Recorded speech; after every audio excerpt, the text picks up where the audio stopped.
And we are also on the ground as crowds clashed with police at that intersection in West Baltimore. Christie Ileto is at Pennsylvania and North Avenues, where some people have refused to leave. Christie?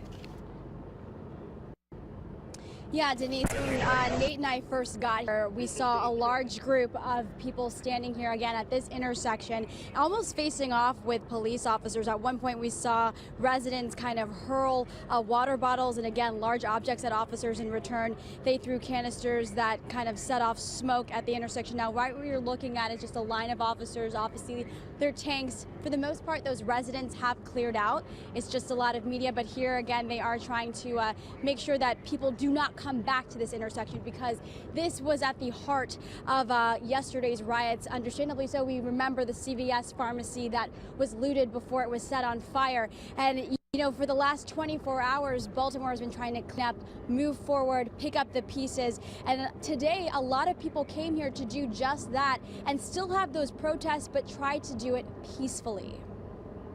Stand up and fight for Friday. The demonstrations continue, but the emphasis is clear. No violence, that's it. That's what I'm out here for. No violence at all. Protesters pack the promenade of City Hall. Others are peacefully marching down Pennsylvania Avenue. Why is it so important, after all of the violence we've seen in the last 24 hours, to be peaceful today? Because violence and destruction causes distractions.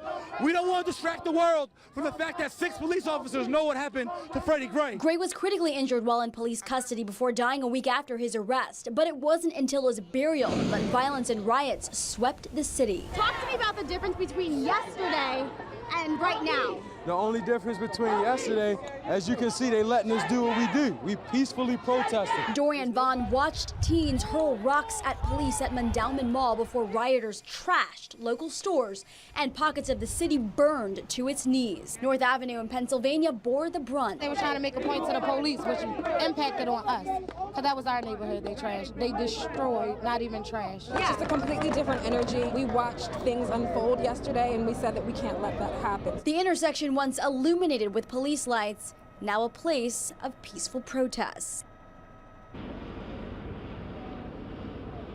Now, again, we have been hearing the police chopper hover over this intersection. Earlier, they did tell all the residents that they needed to go to their homes because of the 10 o'clock curfew. Again, what you're looking at is the police line here at the intersection of North Avenue and Pennsylvania. Again, they're just trying to make sure that nobody comes back to this area, because again, this was one of the areas that was at the heart of the riots and the looting that we saw last night and early into this morning. And again, this curfew is going to be in place for the rest of the week. That is again at 10 o'clock. And if you are caught out of your homes after that time period, you will be arrested.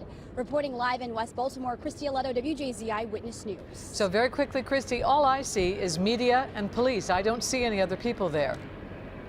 Am I missing them, or? That's right. I mean, again, most of the residents went back to their homes finally after they deployed those canisters that had smoke in them, and most of them kind of ran off on North Avenue in that direction. So that would be west on North Avenue, because when Nate and I first arrived, we parked a block away because we weren't really sure what we were going to be running into, and we kept hearing the choppers say, you know, please clear the area, and we weren't sure what was going to be happening. We didn't want to deal with a repeat of yesterday, so we tried to play it very cautiously. And as we approached the intersection and we saw the police line move from this side of the intersection into the middle of it and then further west onto North Avenue, we kind of made our way closer, and that's where we saw the residents kind of being pushed back west on North Avenue and then going back into their homes. So again, right now it's mostly media and again the officers who are trying to make sure that nobody comes back out to this intersection. All right. Thank you, Christie.